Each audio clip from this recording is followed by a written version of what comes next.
Hey guys! Welcome back to our channel, and for today's vlog, i-share lang namin sa inyo kung anong ginawa namin 2 weeks ago. Ayan, medyo late upload lang to guys. Ayan, sa nakikita nyo, may mga bagets. Ayan si Ate Gabi.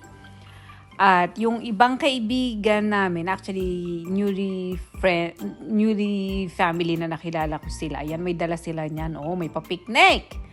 Ito nga palang pinuntahan namin guys ay sa Long Lake. Ayan, medyo malayo-layo siya sa Edmonton. Parang an hour and 45 minutes drive. Ayan, so dumating kami ng maaga. Hindi naman super aga kasi dapat aalis kami ni Gabi ng maaga. Kaming dalawa lang ni Gabi ang nag-drive dyan. Pero tanghali kami nagising. So kailangan ko pa magsaing kasi baka mamaya walang magdala ng kanin. Tapos nag-end up, lahat kami may dalang rice cooker. Ayan. So maganda kasi meron silang yung malaking, ano bang tawag dyan? Banig. Ayan. So mabuti na lang guys kasi maaga kaming dumating kasi kung nakita nyo maaga pa to.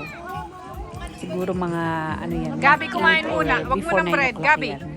No bread muna. Why did you Kasi get kung no bread? hindi, Isa wala na lang. kaming table. Kasi hindi ka Ayan, kainan na ito. Parang brunch ito. May mga isda, may nagdala ng pansit, may ulam. Tapos nagdala kami ng mga barbecue. Ayan. Barbecue. Dumating sila Manny, sila Ate G, si Inay, sila Maring Heidi, tapos sila Mad ba yun? Yan yung nakatalikod, si Mad. Nakalimutan ko yung pangalan ng asawa niya. May dalawa rin siyang kids, isang babae, isang lalaki. Ayan, si Kuya Eddie. At sino pa bang nandito? Si Inay Lucy, si Kuya Eddie, si Ate G, si Kuya Angelo, si Aliana. Sino pa bang nandito? Ayan, saka pala si Kuya Jun, saka si Ate Brenda. Ayan. So, may mga dala-dalang pagkain. Yung parang potluck lang siya, guys. Para hindi lahat isa lang yung nahihirapan magluto. Which is very, convenient. Tapos kainan na. Ang dami nilang dalang ulam. Ako barbecue lang. Ang dinala ko at saka rice. Saka may mga dessert dyan na. Hindi na nga na-touch kasi, guys, parang sobrang dami ng food. Ayan, si Inay Lucy. Ayan. Kasi pambihira din lang. Kasi this year, guys, yung parang, hindi na kami nagkikita-kita sa sobrang busy nila. Ayan. At ako naman yun, di ba? Antok pa ako niyan kasi ang aga, parang nagising kami 5, ako yata nagising parang 5:15. Ayan. Tapos nagsaing pa ako kasi I'm not sure kung nag-rent sila ng, meron kasing pwede kang i-rent ata. I'm not sure dito. Pero usually meron silang like a place, yung may bahay. Pwede mo siyang i-rent pero hindi ata sila. That's Ate Brenda. Yung isa kanina si Kuya John, yung husband niya. Ayan. So, may dala-dala talaga silang barbecue, tapos may propane. So lahat kami lahat nakakatuwa kasi lahat kami halos may dala-dalang lutuan, alam mo 'yun. Tapos meron silang diyan, tawag fireplace. Ayan, pwede kang mauso kasi medyo malamok. Malamok siya, guys. Kinakagat ako ng lamok diyan. Tapos pa ba? Ayan, yung mga bata naglalaro sila. Ayan, sila Liana. Tapos yung mga medyo maliliit na mga bagets. Si Kambal, ayan, anak ni Manny yan na dalawa. Actually, yung panganay nila is Gian ang pangalan. Pero kasing tanda nila. And that's my sister, ayan. Siya kasi, minute niya lang kami kasi she's from, nag-visit siya sa husband niya kasi nakadestino sa Cold Lake, ayan. Tapos nag-drive lang siya dyan. So, maaga talaga silang dumating. Actually, ang maaga dyan, siya ata, at saka sila Maring Heidi at Alan. Ayan, tapos yung inaanak ko nandyan din, si Adi or Ada. Ayan, si Manny yan, nagkakape pa. Tapos kami kumakain na. Ayan, si Kuya Gian, yan yung panganay nila, Manny. Yan, maliit lang tong grupo na to kasi ang hirap talagang mag-invite ng yung mag-get together kayo kasi nga some weekends, yung iba may trabaho para nag-alternate. Ito, parang natuloy lang to kasi last time na they planning to go. Actually, yung original plan is we're going to Cold Lake, which is 3.5 hours drive from Edmonton. Pagka ganun kasi, pag ako lang, nahihirapan ako mag-drive na pag ako lang. So, at saka nung time na yun, pumunta kami ng BC. So, hindi ako nakasama. Tapos nag-ended up, hindi rin pala sila pumunta. Kasi iba may mga work din. Tapos yung following week naman pagkabalik namin, birthday ni Adi. So, we have to go to Heidi's house. Ayan, tas ang daming party din nun guys, parang nakatatlong party ako nun sa isang araw. Diba san ka pa, isang araw, tatlong party. Ayan, so yun yung pinuntahan namin. Tapos itong itong park na to, ayan, o diba may soup pa kami dyan, ayan, may mga fruits, tapos nakakatawa kasi yung mga bata talaga to, nag-i-enjoy talaga sila, pero ito palang Long Lake, hindi maganda yung beach niya guys, parang muddy siya, so pumunta lang ako, nakalimutan ko lang mag-video dun sa mismong water niya. Hindi siya kagaya ng ibang lake na, ayan, magkakatabi yung mga bagets namin dyan, diba, nakakatawa sila mad kasi may dala talaga silang table for the kids. Ayan, si Gabi naman nakiupo na rin siya, yung feeling naman niya. And of course ako yan, ang putla ko pa dyan. Ayan, kasi nga ang aga-aga guys. Alam niyo naman, hindi ako sanay ng gumigising ng maaga, pero pag talagang kailangan, why not, diba?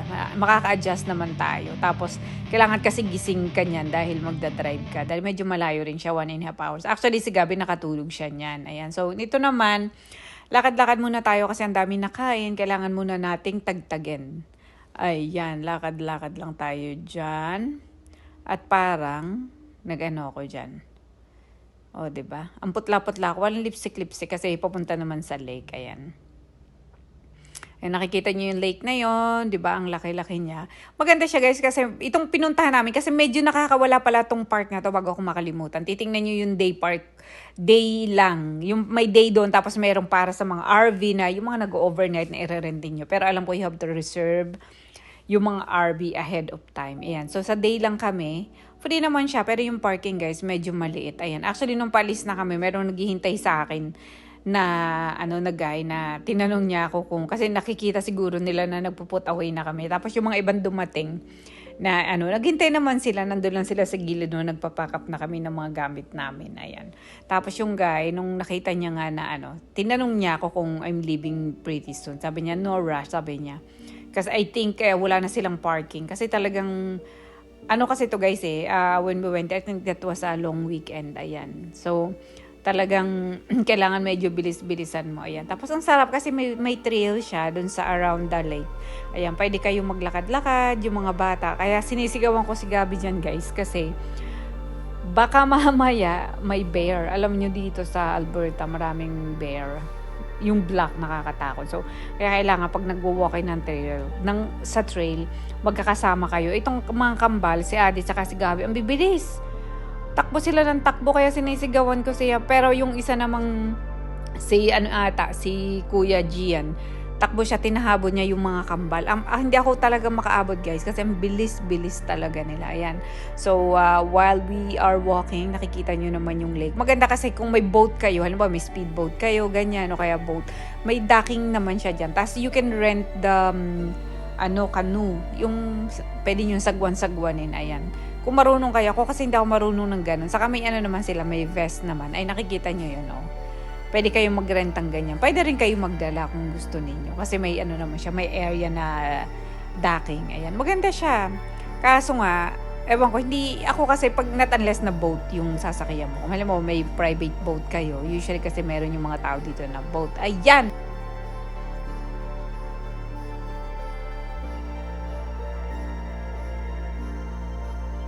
And after a few minutes nga, we decided to go back kasi pagod na ang matatanda. Ayan! Ano pa nga ba ang gagawin natin kung hindi bumalik dahil magugutom na naman ulit tayo. Char!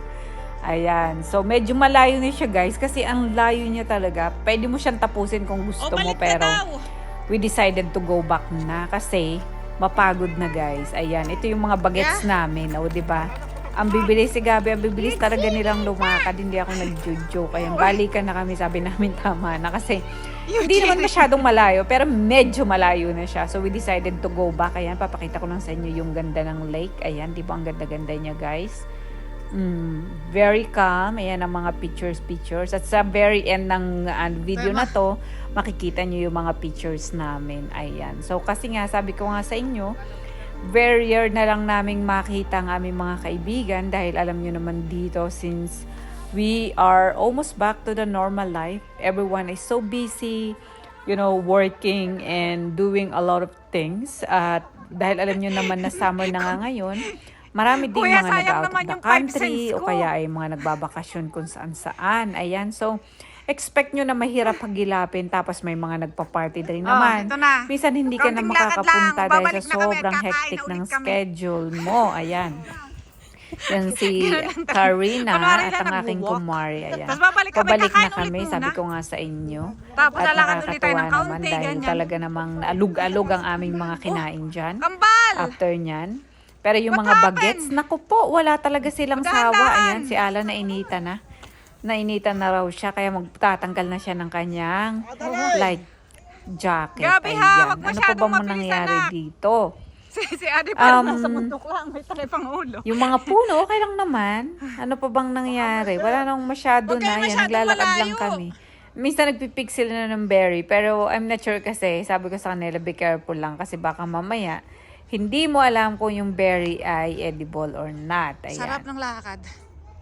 Ayan. Inay, munti ko lang makunan. Inay!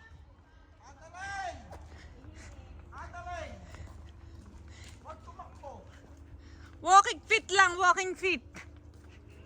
Walking feet, walking feet.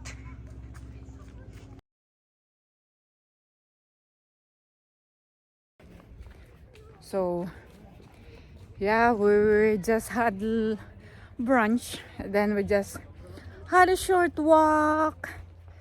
Then, we're gonna go back. We're gonna rest and we're gonna eat again. Medyo mainit na guys. Wala tayong sunblock. So, bahala na si Batman later. Ayan, to pala guys, medyo malayo siya. 1 hour and 28 minutes. Pag hindi ka nawala. Kasi medyo hindi... The area is not like properly signed. So, not really hard. But sometimes, when you miss like the sign, you will miss this part. So, this is what it looked like. That's the lake. Long Lake.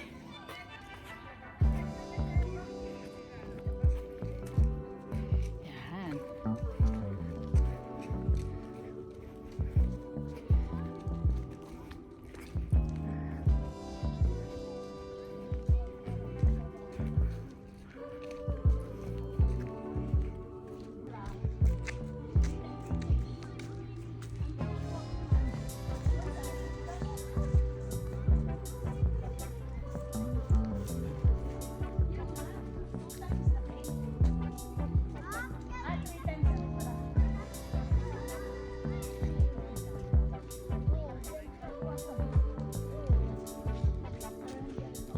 Where's the other kambal? At ito na nga, alam nyo na kung sino ang naunang bumalik. Yan, si Inay Lucy at si Ate Bel. Pagod na raw sila. Pero inabutan ko silang maglakad. Medyo mabagal din maglakad tong dalawang to. Kaya, ayan. Tapos sumisigaw ako dyan kasi hindi ko nakikita yung isang kambal. Sila, kasi naiwan pa sa likuran. Tapos hindi ko na nakikita kaya sumisigaw ako. Nasaan yung isang kambal? Wala akong tiwala kasi makulit kasi yung dalawang batang yan. Baka mamaya nagsusuot dyan maiwanan Alam nyo na. Hindi kasi ako yung tipo ng Siguro kasi nga, di ba minsan parang nagiging overprotective ako dahil isa lang anak ko. Pag makulit, talagang kailangan babantayan mo talaga sila. Tapos ito pala guys, yung dock nung Long Lake. Ayan. So kaya sabi ko sa inyo, pwede kayong, halimbawa may boat kayo, pwede nyong dalhin. Ayan. At nandito naman ang aming mga pictures. Ayan guys. So guys, kung gusto ninyong malaman pa kung ano mga nangyari ngayong summer, ayan, lang kayo, watch lang kayo ng video namin. At kung gusto ninyo at nagustuhan ninyo, please follow us to our Facebook page, Lerma Ranido, ang aking profile, at Gabi and Mami for our Facebook page. Ayan ang init. And of course, ang aming YouTube channel ay Gabi and Mami. Ayan, palis na kami dyan guys. Ang pipicture na lang, nag-alis na ako ng pants kasi magdadrive ako. Ayokong mainit. Ayan, medyo late na kasi ito. I think umalis kami dyan mga 3 o'clock na ng hapon. Ayan, of course guys, please share, like, and subscribe. At I hope you guys are enjoying your summer. Take care guys and see you guys next time. We love you all. Take care.